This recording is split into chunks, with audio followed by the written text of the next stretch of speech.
ಸರ್ಕಾರವು ಜಾರಿಗೊಳಿಸಿದ ಪೌರತ್ವ ತಿದ್ದುಪಡಿ ಮಸೂದೆಯನ್ನು ಬೆಂಬಲಿಸಿ ಕಾರ್ಕಳದಲ್ಲಿ ಬಿಜೆಪಿ ವತಿಯಿಂದ ಬೃಹತ್ ಜಾಥಾ ನಡೆಯಿತು. ಕಾರ್ಕಳ ಅನಂತಶಯನದಿಂದ ಆರಂಭವಾದ ಜಾಥಾದಲ್ಲಿ ನೂರಾರು ಬಿಜೆಪಿ ಕಾರ್ಯಕರ್ತರು ಪಾದಯಾತ್ರೆ ಮೂಲಕ ಮಂಜುನಾಥ ಪೈ ಸಭಾಂಗಣಕ್ಕೆ ಸಾಗಿ ಬಳಿಕ ಸಭಾ ಕಾರ್ಯಕ್ರಮ ನಡೆಯಿತು. ಕಾರ್ಯಕ್ರಮದಲ್ಲಿ ತೀರ್ಥಹಳ್ಳಿ ಶಾಸಕ ಅರಿಕ ಜ್ಞಾನೇಂದ್ರ ದಿಕ್ಸೂಚಿ ಭಾಷಣವನ್ನ ಮಾಡಿ ಮಾತನಾಡಿ, ಪೌರತ್ವ ತಿದ್ದುಪಡಿ ಕಾಯ್ದೆ ಪೌರತ್ವ ನೀಡುವ ಕಾಯ್ದೆಯೇ ಹೊರತು ಪೌರತ್ವ ಕಿತ್ತುಕೊಳ್ಳುವ ಕಾಯ್ದೆಯಲ್ಲ. 2014ರ ಡಿಸೆಂಬರ್ 31ರ ಒಳಗೆ ಅತ್ಯಾಚಾರ, ಮತಾಂತರ, ಹಲ್ಲೆ, ದೌರ್ಜನ್ಯಕ್ಕೊಳಗಾಗಿ ಭಾರತಕ್ಕೆ ಬಂದಿರುವ 6 ಧರ್ಮಗಳ ಅಲ್ಪಸಂಖ್ಯಾತರಿಗೆ ಪೌರತ್ವ ನೀಡುವ ಕಾಯ್ದೆ. ಆದರೆ ಕಾಯ್ದೆಯನ್ನು ಓದುವ ಸೌಜನ್ಯತೆ ಇಲ್ಲದ ಕಾಂಗ್ರೆಸ್ಸಿಗರು ಈ ಕಾಯ್ದೆ ಕುರಿತು ಮುಸ್ಲಿಮರಲ್ಲಿ ಭೀತಿ ಹುಟ್ಟಿಸಿ ದೇಶದಾದ್ಯಂತ ಬೆಂಕಿ ಹಚ್ಚುವ ಕೆಲಸ ಮಾಡಿದ್ದಾರೆ ಎಂದು ಆರೋಪಿಸಿದರು. ಸರಳವಾಗಿದೆ, ಯಾರಿಗೆ ಪೌರತ್ವ ಕೊಡಬಾರದು ಅಂತ ಹೇಳಿಲ್ಲ, ಅದರಲ್ಲಿ ಯಾರಿಗೆ ಪೌರತ್ವ ಕೊಡಬೇಕು ಅಂತ ಇದೆ.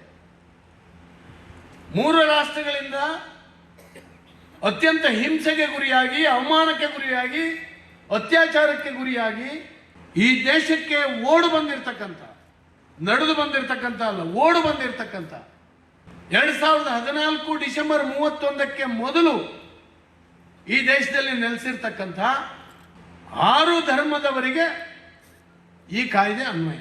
ಒಂದು ಕಾಯ್ದೆಯನ್ನು ತೆಗೆದು ಓದಲಿಕ್ಕೆ ಸಾಧ್ಯ ಇಲ್ಲ.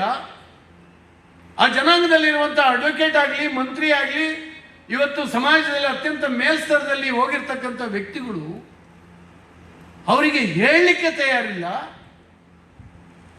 ಏನಾಗ್ಬೋದು ಇವ್ರ ಕತೆ? ಈ ಸಂದರ್ಭ ಕಾರ್ಕಳದ ಶಾಸಕ ವಿ ಸುನಿಲ್ ಕುಮಾರ್, ಉಡುಪಿ ಜಿಲ್ಲಾಧ್ಯಕ್ಷ ಮಟಾರು ರತ್ನಾಕರ ಹೆಗ್ಡೆ ಮತ್ತಿತರ ಬಿಜೆಪಿ ಮುಖಂಡರು ಉಪಸ್ಥಿತರಿದ್ದರು. ಈ ದೇಶ ಧರ್ಮಛತ್ರ ಅಲ್ಲ. ಅಫ್ಘಾನಿಸ್ತಾನ, ಬಾಂಗ್ಲಾದೇಶ ಮತ್ತು ಪಾಕಿಸ್ತಾನ ಆ ರಾಷ್ಟ್ರಗಳು ಸ್ವತಃ ರಾಷ್ಟ್ರಗಳನ್ನ ಇಸ್ಲಾಂ ರಾಷ್ಟ್ರಗಳು ಅಂತ ಘೋಷಣೆ ಮಾಡ್ಕೊಂಡ್ಬಿಟ್ಟಿದೆ. ನಾವೇನು ಹೇಳಿದ್ದಲ್ಲ, ಅವರೇ ಅದನ್ನ ಘೋಷಣೆ ಮಾಡ್ಕೊಂಡಿದ್ದಾರೆ. ನಮ್ದು ಇಸ್ಲಾಂ ರಾಷ್ಟ್ರ, ಇಲ್ಲಿ ಎಲ್ಲ ಧರ್ಮೀಯರಿಗೆ ಸಮಾನವಾದಂತ ಅವಕಾಶಗಳಿಲ್ಲ ಅಂತೇಳಿ ಅವರು ತಮ್ಮ ಸಂವಿಧಾನದಲ್ಲಿ ಬರ್ಕೊಂಡಿದ್ದಾರೆ. ಹಾಗಾಗಿ ಅಲ್ಲಿ ಧಾರ್ಮಿಕ ಹಿಂಸೆಗೆ ಒಳಗಾಗುವಂಥದ್ದು ಮುಸಲ್ಮಾನರಲ್ಲ.